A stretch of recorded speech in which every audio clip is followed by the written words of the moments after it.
It's Monday morning. I've done a little bit of thinking last night. I usually think a lot, to be honest with you. Anyways, I was thinking last night. We've been getting offers from tool companies to help us out. That's what they've been offering us. They've been offering us tools to help us out. And I think that would help them, they would help us, and you support each other, you support them, whatever. Carries on like that. But anyways, we've been getting a lot of messages about that. Before I start to say anything at all, I want to thank Zip Air Tools. They supplied all the tools last year, never charged us nothing. They built 8 cars, they did the job. Thank you very much, Zip. Appreciate it. Anyways, as I carry on, I've had a company named Bailey message us and wanted to know if we needed anything. And what we told them is that we really don't need anything. And if you did send something, I probably wouldn't know how to use it anyways. You know what I'm getting at? I like to build the cars as simple as possible. And I want to share this tool right here. This is the Gene Winfield station that I acquired from my friend Danny. Danny Brown. I bought it from him. And this is the tool that I think is a great tool. If Bailey's going to see it because I'm going to send it to them. But if Bailey thinks there's an opportunity for me and Bailey to hook up and build a tool like this, I will show you here in a second, because this tool will build any car that you want. It'll build a Bugatti, it'll build a 40 Ford, it'll build a 40 Plymouth, it'll build a Mercury, it'll build any car you want to, because I've used it and I use it all the time. You do not need these big giant tools, and I'll tell you why. Because you're going to have a big giant house to hold them, if you know what I'm saying. I like to simplify it. The tools do not build the car. The shop does not. The tools build the car, but the shop does not build the car, if you know what I'm saying. The bigger shop and the more stuff you have does not build no car.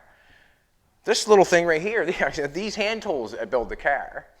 And if you don't know it or not, this is the way I like to do it. And this is the way I think that a lot of people can enjoy the sport without spending that big money and thinking they need all this stuff, because they do not need it. If I want to bend a flat piece of metal, into somewhat of a circle or something like that, this is for instance, this is what I'm going to do. I'll show you each tool as each process. So if I want to extend my headlights and French them in, so I want to bring them out 4 inches, and then I want to, French the headlight. So I would get a 4-inch piece, just like this flat piece. Let's think about it now. Put it in here. I'd bend it around like that, all the way around. Keep going all the way around, all the way around. I would make myself a nice circle. See how that's nice like that? Nice circle. It'd be 4 inches. I'd cut my headlight pot off. I'd weld my 4-inch piece on. And then I'd weld my headlight case back onto my 4-inch. So now I've extended my headlight 4 inches. And you'll be able to make a nice piece out of 1 piece.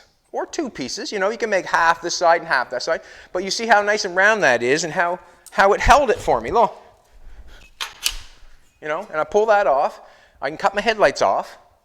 And I can weld the 4 inches on and then put my headlights back on. I've extended them 4 inches just by using that.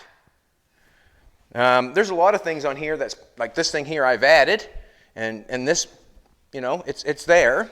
But as I bent that, I'm going to show you another thing. It has a shrinker stretcher on it. When I make a quarter panel, I did one on a 65 Ford one time and made it out of paper. When I made the quarter panel, I made the quarter panel itself, but when it come to the 3/4 inch flat wheel well on the outside and the 90 tucked in, I used the shrinker stretcher to make that shape.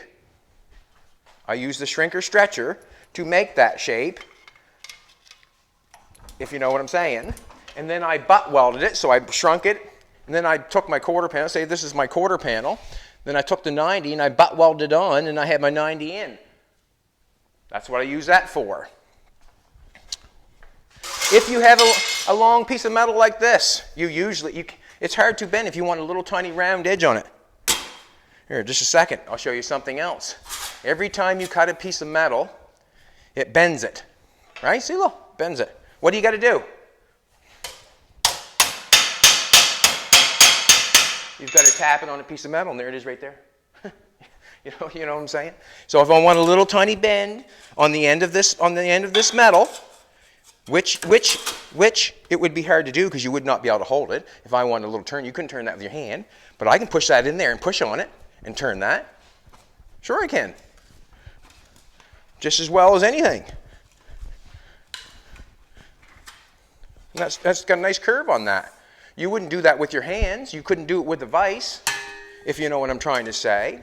If you're trying to make something, if you want to use the bead roller, it has a bead roller hooked on it. We'll put that on there. We put all these tools on there, the bead roller on there. Pull the bead roller out, put it on the station, and then you have the station to hold it.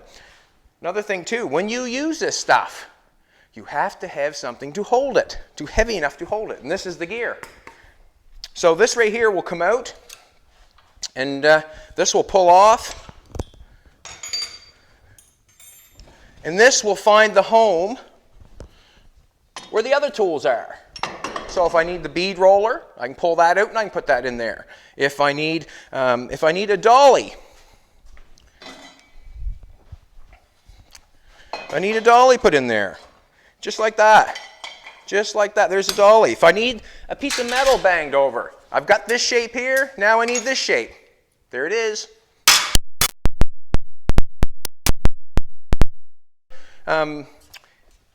When I take this off, I can take this off. This is the dolly. When I put this back, I need something else. So what I do is I just go find it. And basically, that's what it is. That's what it is when you're building a car. You have to find the tool that makes the shape, that comes off the pin, makes the shape that you want or you're desired.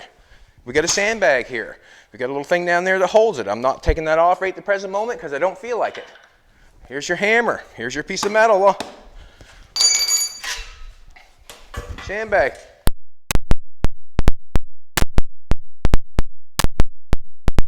You could even hook a little bead roller up on it.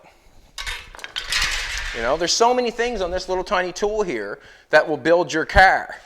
And if Bailey would like to team up, I would love to build a tool like this with you. As I get thinking of that, I want you to know that there's more people that cannot not afford the big tools than there is that can afford the small tools, if you know what I'm trying to say. I really feel like, yeah, there's quite a difference between that someone can afford that stuff and someone that cannot. I am that person that could not, and now I do not need, as if that makes any sense. If that makes any sense. Also, the show is aired here in Canada.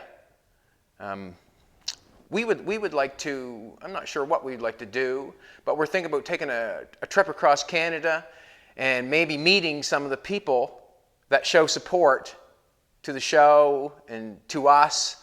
And yeah, just take a drive across. Maybe we can meet somewhere and maybe have a watch party with a bunch of people that enjoy what's going on. And I would enjoy meeting people that are in the hobby. What can I say? That'd be a good thing, I think, to meet some people in the hobby. Don't forget one thing in life. Don't think of the problem. Think of the solution. And that right there is my solution when it comes to bending metal.